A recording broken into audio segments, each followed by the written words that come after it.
Hola, primero que nada darte las gracias por darme la oportunidad de presentarme. Soy Salva Garrigues y soy fotoperiodista.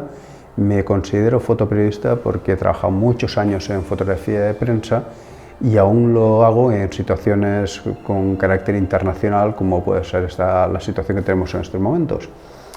De la fotografía de prensa lo que he aprendido es la sobriedad del disparo, la no manipulación de la imagen y dirigir al público simplemente con el escenario y pocos elementos. También he trabajado en publicidad de moda durante muchos años, unos 15 años, y de aquí lo que he aprendido es a buscar el lado positivo para ponerlo en valor. Todos los productos, todas las personas, las empresas, tenemos un lado positivo que hay que buscarlo y enfatizarlo para que el público lo pueda demandar. Lo que está claro es que en este punto de inflexión, esta crisis, lo que va a acelerar muchísimo es el cambio digital.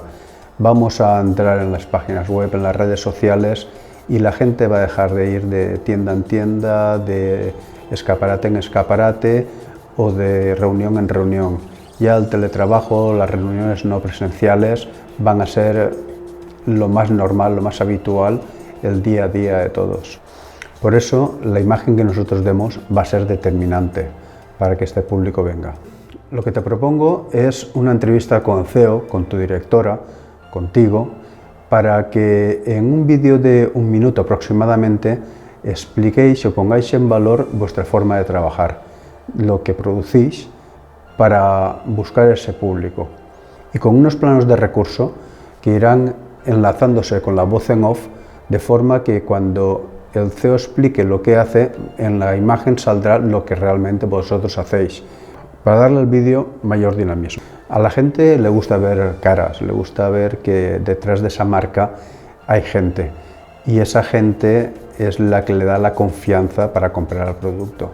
También os puedo proponer hacer una sesión de fotos de vuestro producto, de vuestra forma de trabajar, de la empresa, para actualizar esa web y sobre todo para las redes sociales, que hoy en día son tan importantes, con una imagen más dinámica, más fresca, más actual.